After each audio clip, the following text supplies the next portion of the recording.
नमस्कार दोस्तों, फिर एक बहुत इंपॉर्टेंट इन्फॉर्मेशन लेके आ रहा हूँ और वो भी किस पे बेस है। काफी सारे क्वेश्चंस जो पूछे, इंक्वायरी जो आई, उसका कंक्लूजन आपको बता रहा हूँ। क्या एक एनजीओ में 10 नंबर होना चाहिए?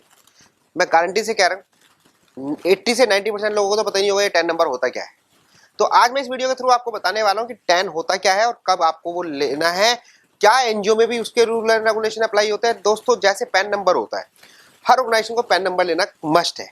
पैन नंबर एक अकाउंट होता है जिसमें आप आइडेंटिफाई कर सकते हैं कि भाई ये पर्टिकुलर एक एसएससी को एक पैन नंबर दिया जाता है ना। ऐसे 10 नंबर होता है टैक्स डिडक्टिंग अकाउंट नंबर, इसकी जो फुल फॉर्म होती है। क्या ये एनजीओ को लेना चाहिए? दोस्तों, ऐसा होता है, बिल्कुल लेना चाहिए, 100% लेना चाहिए। और 90% एनजीओ ने ले नहीं रखे होंगे, मैं आपको क्लियर कट बता रहा हूँ।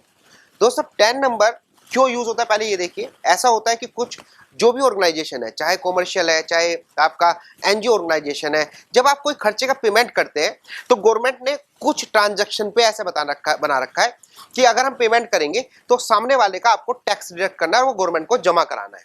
For example, professional service.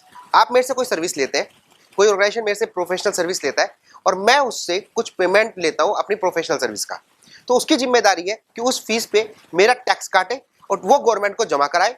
हालांकि वो टैक्स मुझे मिल जाता है क्योंकि वो मेरे नाम से जमा कराएगा, लेकिन वो जो टैक्स काट रहा है बंदा, वो मेरा टैक्स जब ही काट सकता है जब उसके पास 10 नंबर हो।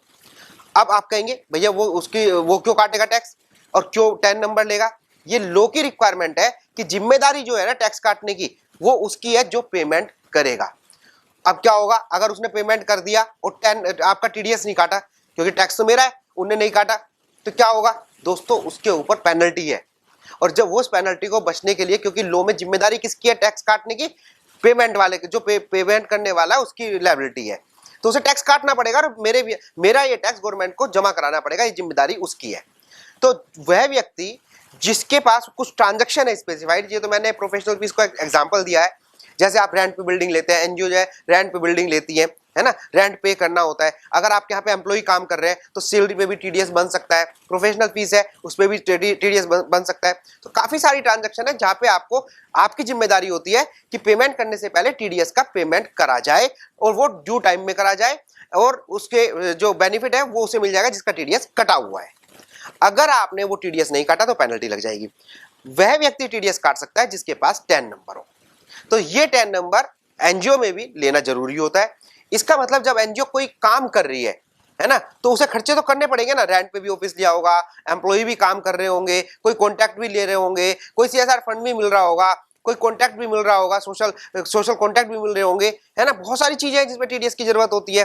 तो अगर आपके पास 10 नंबर नहीं है तो आप टीडीएस काटेंगे नहीं, और जब टीडीएस नहीं काटेंगे तो आपके ऊपर हैवी पेनल्टी लग जाएंगी। तो दोस्तों, एनजीओ को टीडीएस लेना जरूरी होता है, 10 नंबर लेना जरूरी होता है।